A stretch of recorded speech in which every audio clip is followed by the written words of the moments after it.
Hello friends, welcome to MJ classes by Vikas sir. जिसमें आज हम लोग पढ़ेंगे क्लास 9 का पहला चैप्टर है जो कि जियोग्राफी सब्जेक्ट है हम लोगों का। उसमें पहला चैप्टर है भारत का आकार और स्थिति। जो भारत का आकार होगा जैसे जियोग्राफिकल, पॉलिटिकल, और जो उसका स्थिति जैसे अक्षांशीय स्थिति और देशांतरी स्थिति जो भी होगा उनके बारे में हम लोग अध्ययन करेंगे। तो चलिए ज़्यादा देर ना करते हुए हम लोग स्टार्ट करते हैं। तो इसके हम लोग संक्षेप में पढ़ेंगे और जो भी फैक्ट रहेगा जैसे कि क्या आप जानते हैं ये फैक्ट है, तो इसको हम लोग बाद में देखेंगे। तो चलिए स्टार्ट करते हैं। तो भारत विश्व की प्राचीनतम संस्कृतियों में से एक है। पिछले 5 दशकों में भारत ने सामाजिक आर्थिक रूप में बहुमुखी उन्नति की है। कृषि, उद्योग, तकनीकी और सर्वांगीण आर्थिक विकास में अद्भुत प्रगति हुई है। भारत का विश्व इतिहास में महत्वपूर्ण योगदान रहा है। अब हम लोग भारत की स्थिति देख लेते हैं। तो भारत एक विशाल देश है। यह उत्तरी गोलार्ध में स्थित है। जैसा कि चित्र 1.1 में दिखाया गया है, तो ये चित्र है, इसको हम लोग देखेंगे। और इसका मुख्य भाग जो कि 8 डिग्री 4 मिनट उत्तर से 37 डिग्री 6 मिनट उत्तर अक्षांश तथा 68 डिग्री 7 मिनट पूर्व से और 97 डिग्री 25 मिनट पूर्व देशांतर तक फैली है। अक्षांश देशांतर एक अलग चैप्टर है, तो इसको हम लोग जब अक्षांश देशांतर पढ़ेंगे तब हम लोग समझेंगे। कर्क रेखा साढ़े मतलब कि बोल सकते हैं 23 डिग्री 30 मिनट उत्तर में देश को लगभग 2 बराबर भागों में बांटती है कर्क रेखा। मुख्य भूभाग के दक्षिण पूर्व में अंडमान और निकोबार द्वीप समूह बंगाल की खाड़ी में तथा दक्षिणी पश्चिम में लक्षद्वीप समूह अरब सागर में स्थित है। अपनी एटलस की सहायता से इन द्वीप समूह का विस्तार ज्ञात करें तो हम लोग एटलस से जानेंगे। अब इफ मतलब फैक्ट है इसमें कि आप जानते हैं मतलब भारतीय संघ राज्य का सबसे दक्षिणी बिंदु इंदिरा बिंदु है कहा जाता है, जो सन 2004 में सुनामी लहरों के कारण समुद्र में जलमग्न हो गया था। ये देखिए भारत है जिसमें ये एशिया महाद्वीप में भारत पड़ता है। ये देखिए ये विषुवत रेखा है जिसे ट्रॉपिक ऑफ कैंसर बोलते हैं। इसके उत्तरी ध्रुव में मौजूद है। ये जो आप लाइन देख रहे हैं पैरेलल लाइन, ये अक्षांश है, जबकि ये उत्तर से दक्षिण को मिलाने वाली जो रेखा होती है ये आपका देशांतर रेखाएं होती है। तो यही बताया गया है कि 8 डिग्री 4 मिनट उत्तरी अक्षांश, देखिए उत्तरी अक्षांश 8 डिग्री 4 मिनट और 98 डिग्री ये मतलब कि है देशांतरी अक्षांश। तो जब ये चैप्टर आएगा तब हम लोग पढ़ेंगे। तो हम लोग स्थिति देख लेते हैं भारत का। अब हम लोग आकार पढ़ते हैं। तो भारत के भूभाग का कुल क्षेत्रफल लगभग 32.8 लाख वर्ग किलोमीटर है। भारत का क्षेत्रफल विश्व के कुल क्षेत्रफल में, जैसे विश्व के कुल भौगोलिक क्षेत्रफल का 2.4% है, ये याद रख लीजिएगा। चित्र 1.2 से स्पष्ट है कि भारत विश्व का 7वां बड़ा देश है। भारत का स्थल सीमा रेखा जो लगभग 15,200 किलोमीटर और समुद्री तट रेखा अंडमान और निकोबार द्वीप समूह तथा लक्षद्वीप समूह के साथ ये 7516.6 किलोमीटर है। अगर सिर्फ स्थल सीमा की बात की जाए तो 15,200 है और सभी समुद्री तट को मिलाकर जैसे कि अंडमान और लक्षद्वीप को मिलाकर बात किया जाए तो 7516.6 किलोमीटर है। भारत के उत्तर तथा उत्तर पूर्वी सीमा को नवीन बलित पर्वत है। इसके दक्षिण का भूभाग उत्तर में चौड़ा है और 22 डिग्री उत्तरी अक्षांश से हिंद महासागर की ओर सकरा होता गया है। इसके पश्चिम में अरब सागर तथा पूर्व में बंगाल की खाड़ी स्थित है। चित्र 1.3 में देखिए कि अक्षांश और देशांतर का विस्तार लगभग 30 डिग्री से है, परंतु फिर भी पूर्व पश्चिम का विस्तार उत्तर दक्षिण के विस्तार की अपेक्षा कम प्रतीत होता है। गुजरात से अरुणाचल प्रदेश के स्थानीय समय में 2 घंटे का अंतर होता है। अतः 82 डिग्री 30 मिनट पूर्व देशांतर रेखा की को भारत के मानक यमुनोत्तर माना गया है, जो कि उत्तर प्रदेश के मिर्ज़ापुर से गुजरती है। अक्षांश का प्रभाव दक्षिण से उत्तर की ओर दिन और रात की अवधि पर पड़ता है, तो बिल्कुल पड़ता है। इसके बाद आपका ये है फैक्ट हम लोग देख लेते हैं कि 82.5 डिग्री बोल सकते हैं देशांतर। इसे 82 डिग्री 30 मिनट पूर्व देशांतर भारत के मानक यमुनोत्तर क्यों माना गया है, इसके बारे में आप संक्षेप में भी लिख सकते हैं। दूसरा है कन्याकुमारी और कश्मीर में दिन रात की अवधि में क्या अंतर होता है, तो इसके बारे में भी आप लिख सकते हैं। भारत तथा विश्व, भारत का स्थिति और विश्व की स्थिति के संदर्भ में अब हम लोग पढ़ेंगे।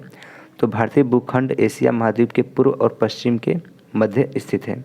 भारतीय भूभाग एशिया महाद्वीप का दक्षिणी विस्तार है। हिंद महासागर जो कि पश्चिम में यूरोपीय देशों और पूर्वी एशियाई देशों को मिलाता है, भारत की केंद्रीय स्थिति प्रदान करता है। देखिए दक्षिण का पठार हिंद महासागर में शीर्षवत फैला हुआ है और पश्चिम एशिया, अफ्रीका और यूरोप के देशों के साथ साथ पूर्वी एशिया के देशों भी पूर्वी तट के माध्यम से निकटतम संबंध बनाए हुए हैं। हिंद महासागर में किसी भी देश का तटीय सीमा भारत जैसी नहीं है। भारत की इसी महत्वपूर्ण स्थिति के कारण एक महासागर का नाम इसके नाम पर रख दिया गया है। तो उस महासागर का नाम है हिंद महासागर।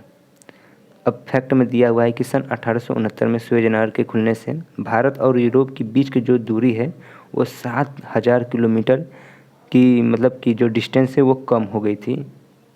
मतलब बोल सकते हैं कि जब आयात निर्यात होता था तो ज़्यादा डिस्टेंस तय करना पड़ता था यूरोपीय कंट्रियों के साथ।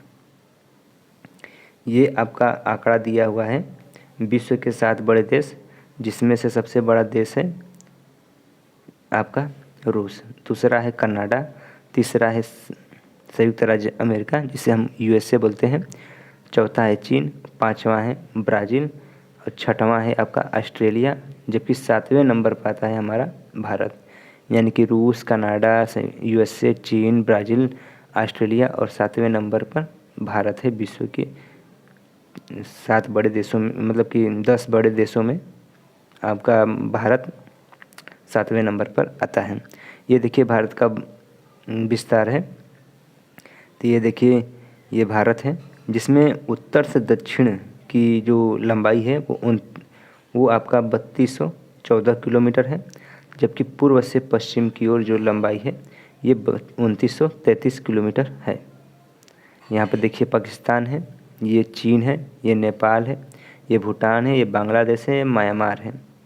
जबकि नीचे आएंगे अगर समुद्र के किनारे तो ये आप देख रहे होंगे ये श्रीलंका है, मालदीव इधर पड़ता है।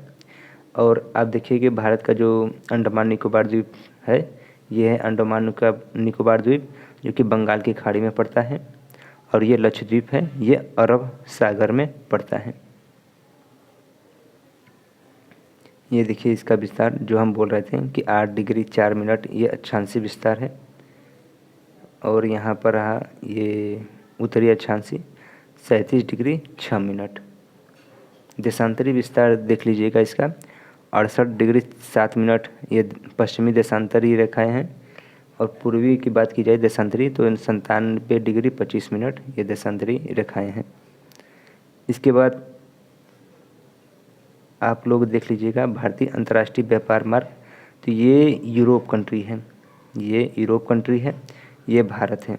पहले भारत का जो व्यापार होता था ये अफ्रीका महाद्वीप से होते हुए जिब्राल्टर होते हुए व्यापार होता था, लेकिन सुएज नहर यहाँ पर है हो जाने की वजह से 7000 किलोमीटर की दूरी कम हो गई थी। 7000 यहाँ पर 1000 होगा। तो अब जो भारत का निर्यात होता है इसी सुएज मार्ग से होते हुए यूरोप कंट्री में पहुँच जाता है। इसके बगल में देख लीजिए पाकिस्तान, अफ़गानिस्तान, चीन, नेपाल, भूटान, म्यांमार, बांग्लादेश, इधर श्रीलंका, इधर मालदीव है। तो इसके बाद अब हम लोग अगले देखते हैं। भारत का विश्व के देशों के साथ संपर्क युगों पुराना है, परंतु यह संबंध समुद्री जलमार्गों की अपेक्षा भूभागों से होकर था। उत्तरी पर्वतों के दरों से अनेक यात्री प्राचीन काल में भारत आए, जबकि समुद्री मार्ग से बहुत समय तक ज्ञात नहीं थे। इन मार्गों से प्राचीन समय से विचारों और वस्तुओं का आदान प्रदान होता रहा है। भारत का पश्चिमी, मध्य और पूर्वी एशिया तथा दक्षिणी एशिया के पड़ोसी देशों के साथ एक अद्भुत संपर्क रहा है। इसी प्रकार उपनिषदों के विचार, रामायण तथा पंचतंत्र की कहानियाँ, भारतीय अंक और दशमलव प्रणाली आदि संसार के विभिन्न भागों तक पहुँच सके हैं। मसाले, मलमल आदि के कपड़े जो है तथा व्यापार के अन्य सामान भारत के विभिन्न देशों को ले जाए जाते थे। इसके विपरीत यूनानी स्थापत्य कला तथा पश्चिमी एशिया की वास्तुकला के प्रतीक मीनारों तथा गुंबदों का प्रभाव हमारे देश के विभिन्न भागों में देखा गया है। भारत के पड़ोसी देश के बारे में हम लोग पढ़ लेते हैं। तो भारत का दक्षिण एशिया में एक अन्य महत्वपूर्ण स्थान है। भारत में 28 राज्य और 8 केंद्र शासित प्रदेश हैं, जो कि चित्र 1.5 में दिखाया गया है। इसके बाद अंतर्राष्ट्रीय है। तो ये कुछ क्वेश्चन हैं, तो आप क्वेश्चन देख लीजिएगा। तो भारत की भूमि सीमाएं जो है उत्तर पश्चिम में पाकिस्तान और अफ़गानिस्तान के साथ साथ उत्तर में चीन है और नेपाल है, और भूटान के साथ पूर्व में म्यांमार और बांग्लादेश है। यहाँ पर देख लीजिएगा, ये रहा। देखिए उत्तर में आपका चीन है, नेपाल है, जबकि पश्चिम में बांग्लादेश और म्यांमार है। इसके उत्तर पश्चिम में अफ़गानिस्तान पाकिस्तान है। इसके बाद हम लोग देख लेते हैं ये भी भारत के 28 राज्य और 8 केंद्र शासित प्रदेश, जिसमें हम लोग देखेंगे पहले ये रहा लद्दाख केंद्र शासित प्रदेश को छोड़िए, पहले हम लोग राज्य देखते हैं। तो ये है दिल्ली के ऊपर है हरियाणा, पंजाब, राजस्थान, गुजरात। इसके नीचे है आपका महाराष्ट्र के नीचे गोवा है, गोवा के नीचे कर्नाटक के नीचे केरल, इसके साइड में तमिलनाडु और उसके ऊपर आंध्र प्रदेश है। आंध्र प्रदेश के बगल में आपका उड़ीसा पड़ जाएगा, और उड़ीसा के बगल में है आपका पश्चिम बंगाल। पश्चिम के बगल में अब इसके ऊपर देखेंगे तो बिहार है, और बिहार के जस्ट बगल में उत्तर प्रदेश के जस्ट बगल में उत्तराखंड हो गया। अब उत्तराखंड हो गया, उत्तराखंड के जस्ट ऊपर आपका हिमाचल प्रदेश है। तो यहाँ से हम लोग शुरू किए, यहाँ तक ख़त्म। इसके बाद अब हम लोग देख लेते हैं स्थलबद्धी मतलब प्रदेश। तो इसमें जो राज्य है स्थल रूप से, जो चारों तरफ से मतलब घिरा हुआ किसी देश के संपर्क में न हो, तो आपका जैसे कि मध्य प्रदेश है और तेलंगाना, छत्तीसगढ़ के साथ साथ झारखंड, ये 4 राज्य हो गए। अब 7 सिस्टर में हम लोग देख लेते हैं। तो उससे पहले हम लोग सिक्किम देख लेते हैं। तो ये है सिक्किम, और 7 सिस्टर में आपका असम, अरुणाचल प्रदेश, नागालैंड, मणिपुर, मिजोरम, त्रिपुरा और मेघालय, ये 7 सिस्टर के अंतर्गत आते हैं। तो टोटल 28 राज्य हो गए। अब 8 केंद्र शासित प्रदेश को हम लोग देख लेते हैं। तो पहले हम लोग देखते हैं लद्दाख के बाद जम्मू कश्मीर, ये 2 नंबर पर आ गए। दिल्ली तीसरा नंबर पर है। चौथे नंबर पर आपका दादर और दमन दीव है। 5वें नंबर पर लक्षद्वीप है, ये देखिए। 6वें नंबर पर आपका अंडमान निकोबार द्वीप समूह है। 7वें नंबर पर आपका पुडुचेरी पड़ेगा। और इसके बाद जो अगला है, टोटल हमने कितना देखा, एक बार और गिन लेते हैं पुनः। लद्दाख, जम्मू कश्मीर, दिल्ली, यहाँ से 3 हुआ। फिर दमन दीव, लक्षद्वीप और अंडमान निकोबार, ये 6 हो गया, 3 3 6। इसके बाद पुडुचेरी, ये 7 हो गया। एक और था, कहाँ गया, एक आपका चंडीगढ़ पड़ता है, जो कि हरियाणा और पंजाब की राजधानी है, वो आपका 8वां केंद्र शासित प्रदेश हो गया। ये देखिए भारत का पड़ोसी देश, एक बार से फिर देख लीजिएगा। पाकिस्तान, अफ़गानिस्तान, चीन, नेपाल, भूटान, बांग्लादेश से म्यांमार, ये स्थल और जलीय सीमा है। जबकि जलीय सीमा में पूर्ण रूप से देखा जाए तो मालदीव और श्रीलंका है। इसके बाद हम लोग पढ़ लेते हैं दक्षिण में समुद्र पर हमारे पड़ोसी 2 द्वीप समूह राष्ट्र श्रीलंका और मालदीव है। भारत और श्रीलंका के बीच छोटा समुद्री रास्ता पाक जल संधि और मन्नान की खाड़ी है। मालदीव लक्षद्वीप के समूह में दक्षिण में स्थित है। अपने पड़ोसी देशों के साथ भारत के भौगोलिक और ऐतिहासिक संबंध बहुत अच्छे रहे हैं। अपनी एटलस में एशिया के मानचित्र में देखा है कि भारत कैसे अलग दिखाई देता है।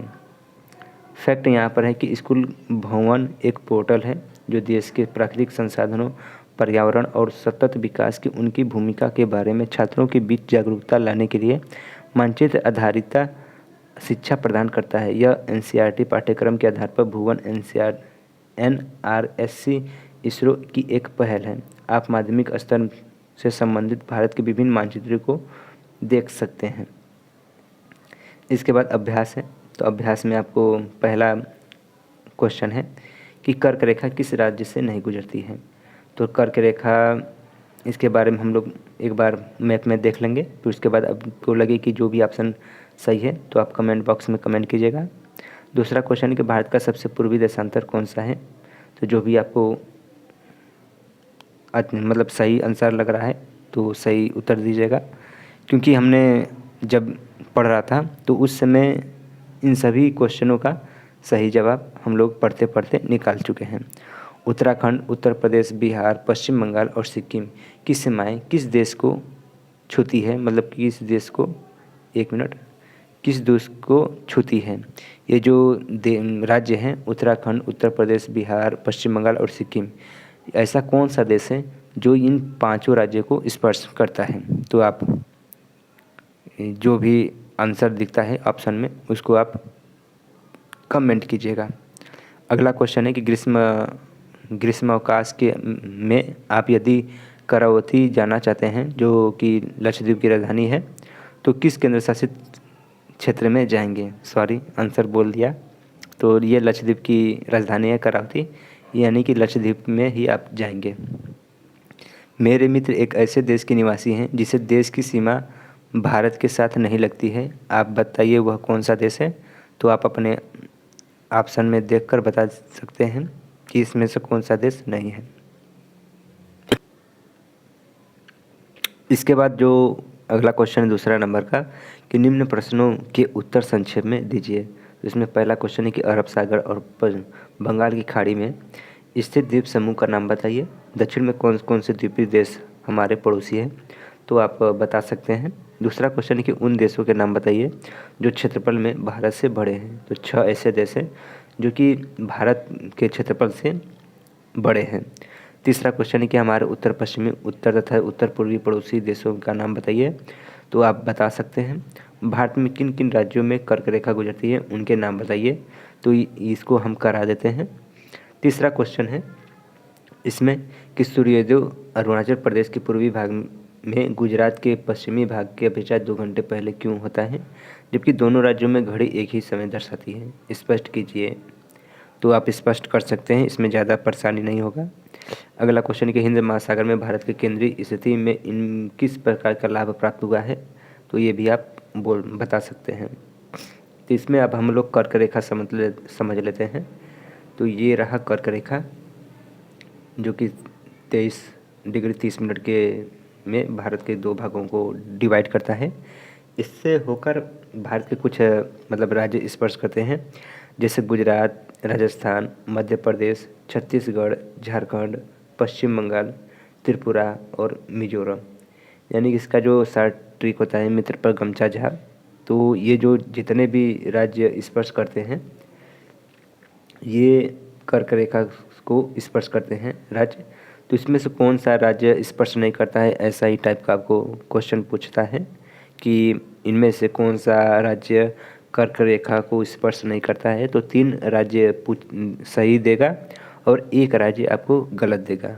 तो उसमें यदि आपको याद रहता है तो आप एक बार देख लीजिएगा। तो चलिए, आज का जो टॉपिक था भारत का स्थिति और आकार, यानी कि जो पहला चैप्टर था वो हम लोगों का कंप्लीट हो गया है। इसके बाद जो अगला चैप्टर होगा वो दूसरा चैप्टर होगा, जिसमें हम लोग जो भी टॉपिक होगा उसके बारे में हम लोग पढ़ेंगे। तो यदि आप पिछला वीडियो नहीं देखे हैं, यानी क्लास 6, 7, 8 ये 3 क्लास नहीं देखे हैं, तो जाकर पहले पिछला क्लास देख लीजिएगा। उसके बाद ये चौथा के मतलब कि 9 क्लास 9 को आप लोग देखिएगा, भारत का आकार और स्थिति, तो आपको अच्छी तरीके से समझ में आएगा। यदि आप चाहते हैं कि हमारे टेलीग्राम चैनल से जुड़े रहें और उस पर जो भी PDF है आपको फ्री प्रोवाइड किया जाता है, तो हमारे टेलीग्राम चैनल MG क्लासेस विकास सर सर्च करेंगे टेलीग्राम चैनल पर तो मिल जाएगा। यदि सर्च करने पर नहीं मिलता है तो इस वीडियो की डिस्क्रिप्शन में मैं अपना टेलीग्राम लिंक दे दूँगा, वहाँ से जाकर आप हमारे ग्रुप से जुड़ सकते हैं। तो चलिए मिलते हैं अब नेक्स्ट वीडियो में नेक्स्ट टॉपिक के साथ। तब तक के लिए आपका धन्यवाद।